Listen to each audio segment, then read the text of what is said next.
On interrompt donc cette page de pub pour faire un point avec Ségolène Royal en direct du ministère de l'écologie. Bonsoir Madame la ministre. Vous avez présidé une réunion des différentes parties au dossier Sivens et à l'issue de cette réunion, vous avez annoncé que le dialogue avait repris, que vous aviez mis votre poids dans la balance pour inciter à la reprise du dialogue et que chacun avait fait un pas les uns vers les autres. On a un peu l'impression qu'il aura fallu la mort d'un jeune de 21 ans pour que tous se mettent autour de la table et avancent ainsi. C'est regrettable, non? Bien sûr, c'est même dramatique.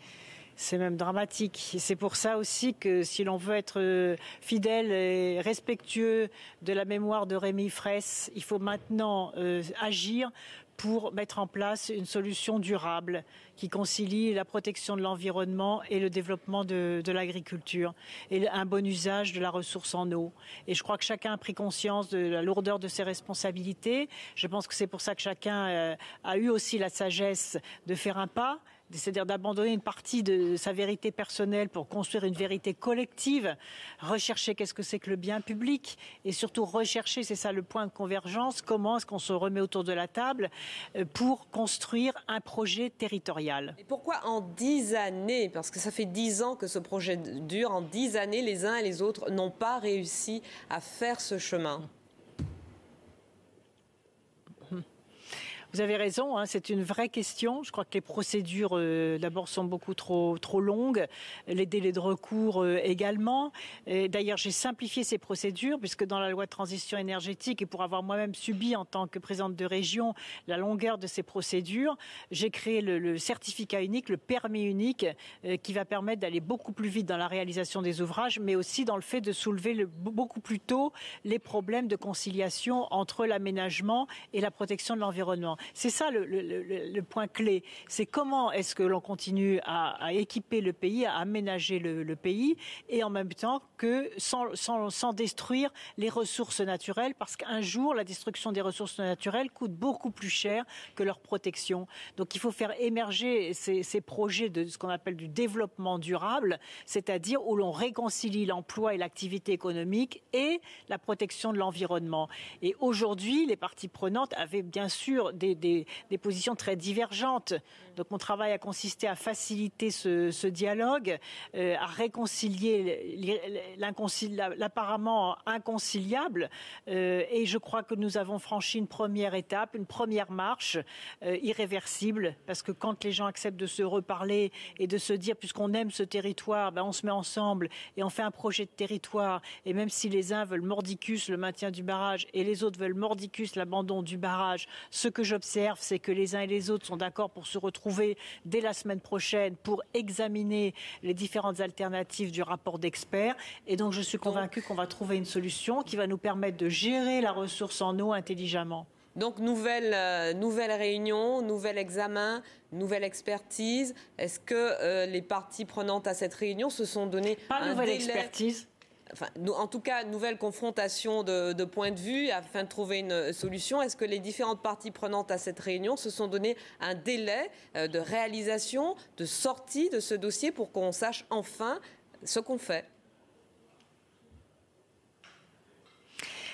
Alors d'abord, il n'y a pas de nouvelle expertise. C'est important à dire parce qu'il y a un point acquis, une avancée acquise, c'est-à-dire qu'il y a un accord sur l'état des lieux et le constat fait par les experts. Vous savez, c'est très rare. Souvent, il y a déjà au départ des contestations sur le travail qu'ont fait les experts. Là, il y a un accord sur le travail qu'ont fait les experts et donc ça nous donne une base pour affiner les propositions complémentaires. Donc je vais envoyer des spécialistes plus pointus sur place pour savoir, pour examiner concrètement maintenant qu'est-ce que ça veut dire que ces différentes solutions et quel est le profil des travaux qu'il faut faire pour permettre de garder finalement l'eau abondante de l'hiver, pour la garder pour l'été, à la fois pour l'agriculture et pour maintenir le niveau d'eau dans les rivières, puisque c'est très important pour la vie piscicole. Donc vous voyez que la question d'une bonne gestion de ressources en eau, je le sais puisque j'ai fait à la tête de ma région Poitou-Charentes, j'ai eu les mêmes problèmes. Donc on a trouvé des solutions à la fois pour protéger l'agriculture, mais aussi pour faire en sorte que la gestion de l'eau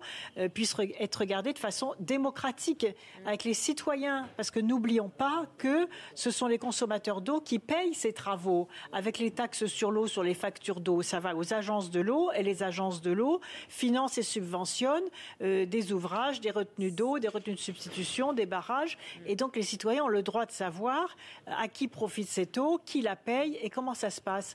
Et ce qu'on appelle les commissions locales de l'eau. Donc on va mettre en place une commission locale de l'eau pour que les choses soient très transparentes. Ségolène Royal, un dernier point. Il y a en tout cas une décision immédiate. Vous l'avez dit vous-même tout à l'heure. Vous avez demandé l'évacuation très rapide, voire immédiate d'ailleurs, du site qui était occupé pour un rétablissement de la tranquillité et de la sécurité publique. Ce sera fait dans quel délai ? Oui, ça je ne sais pas. En tout cas, je l'ai demandé très, très officiellement et avec pression sur les associations. Ce ne sont pas elles qui occupent le territoire, mais si elles peuvent dire un mot et si elles peuvent inciter ceux qui occupent de façon illicite maintenant le territoire pour évacuer le territoire, compte tenu des efforts qui sont faits pour examiner la situation, je crois qu'elles doivent le faire, qu'elles doivent prendre leurs responsabilités, qu'elles doivent le faire. Donc j'attends qu'elles le fassent et j'espère que ce sera fait. Les forces de l'ordre doivent intervenir ? C'est pas prévu. C'est pas prévu pour l'instant. Je crois que ce ne sont pas les associations pacifiquement. Ce ne sont pas les associations qui occupent le site et vous demandez une évacuation du site.